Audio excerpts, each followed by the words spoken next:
George Berkeley के अनुसार यह शाश्वत प्रश्न है कि क्या हमारी परेशानियां हमारी क्षमताओं की सीमाओं से उपजी हैं या विश्व की जटिलता से।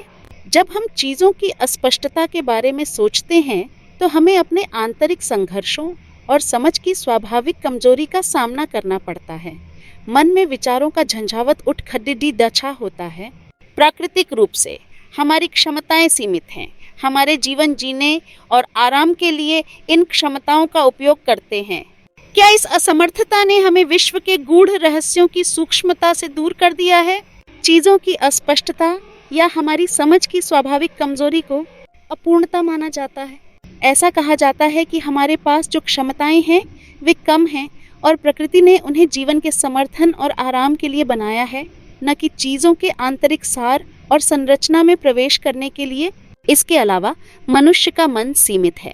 जब वह अनंत में शामिल चीज़ों के बारे में सोचता है तो इसमें आश्चर्य की बात नहीं है अगर वह बेतुकी बातों और विरोधाभासों में फंस जाता है, जिससे खुद को निकालना असंभव है, क्योंकि यह अनंत की प्रकृति का है और सीमित द्वारा इसे समझा नहीं जा सकता है।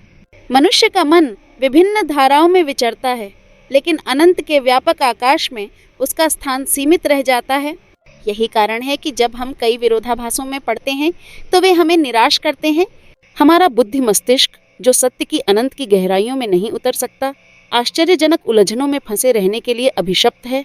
क्या हम अक्सर अपने सीमित दृष्टिकोण का अवमूल्यन करके अपने आप को भूल जाते हैं? जब हम अपनी सीमाओं का अनुभव करते हैं तो यह सोचने में स्वाभाविक होता है कि यह हमारी कमियों का परिणाम है। शायद हमें यह समझना चाहिए कि ज्ञान की सीमाएं हमारी सोच में आंकी जा सकती है। ईश्वर ने मनुष्यों को एक विशेष प्रकार की क्षमता दी है, एक अपेक्षाकृत विद्यमान ज्ञान की तीव्र इच्छा। लेकिन क्या यह संतोषजनक खोज के लिए हमारे लिए बहुत संतुलित है? हमारे विचारों की जटिलता में हमें यह स्वीकार करना होगा कि हम अपनी कठिनाइयों का सामना अपने ही कारणों से कर रहे हैं। क्या हम केवल धूल को उड़ा रहे हैं और फिर यह शिकायत कर रहे हैं कि हमारा ज्ञान स्थिर है? यह विचार हमें यह सोचने पर मजबूर करता है कि क्या वास्तव में हमारी चिंताएं उस ज्ञान के प्रति अपारदर्शी हैं जो हमारे लिए उपलब्ध है। लेकिन शायद हम अपने आप के प्रति बहुत पक्षपाती हो सकते हैं, क्योंकि हम मूल रूप से अपनी क्षमताओं में दोष देखते हैं, न कि उनके गलत इस्तेमाल में दोष देखते हैं। यह मानना मुश्किल है कि सच्चे सिद्धांतों से सही निष्कर्ष कभी भी ऐसे परिणामों में समाप्त हो सकते हैं जिन्हें बनाए नहीं रखा जा सकता या सुसंगत नहीं बनाया जा सकता। हमें विश्वास करना चाहिए कि ईश्वर ने मनुष्यों के साथ अधिक उदारता से व्यवहार किया है, न कि उन्हें उस ज्ञान की तीव्र इच्छा दी है जिसे उसने उनकी पहुंच से बिल्कुल दूर रखा गया था।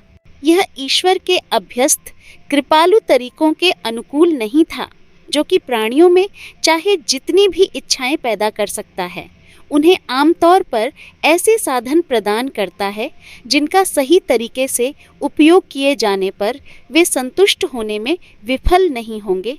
कुल मिलाकर मैं यह सोचने के लिए इच्छुक हूँ कि उन कठिनाइयों का बहुत बड़ा हिस्सा, यदि सभी नहीं, जो अब तक दार्शनिकों को चकित करती रही हैं और ज्ञान के मार्ग को अवरुद्ध करती रही हैं, पूरी तरह से हमारे अपने कारण हैं।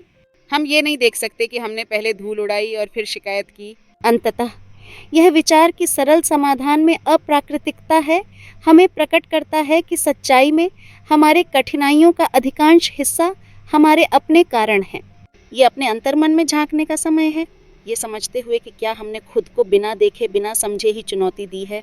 इसलिए मेरा उद्देश्य यह है कि मैं यह पता लगाने की कोशिश करूं कि वे कौन से सिद्धांत हैं जिन्होंने दर्शन के विभिन्न संप्रदायों में वह सारी शंका और अनिश्चितता, वे बेतुकेपन और विरोधाभास पैदा कर दिए हैं। इतना कि सबसे बुद्धिमान लोगों ने हमारे अज्ञान को लाइलाज माना है, क्योंकि वे इसे हमारी क्षमताओं की स्वाभाविक सुस्ती और सीमाओं से उत्पन्न मानते हैं। और निश्चित रूप से यह एक ऐसा काम है जो हमारे कष्टों के योग्य है कि हम मानवीय ज्ञान के प्रथम सिद्धांतों, the first principles of human knowledge के बारे में कड़ी जांच करें, उन्हें सभी पक्षों से छानें और जांचें, खासकर इसलिए कि यह संदेह करने के कुछ आधार हो सकते हैं कि वे आडंबर और कठिनाइयाँ, लेट्स एंड डिफिकल्टीज, जो सत्य की खोज में मन को रोकती हैं और उसे परेशान करती हैं, वस्तुओं में किसी अंधकार और जटिलता या समझ में किसी प्राकृतिक दोष से उत्पन्न नहीं होती हैं, बल्कि झूठे सिद्धांतों से उत्पन्न होती हैं जिन पर जोर दिया गया है और जिन्हें टाला जा सकता था।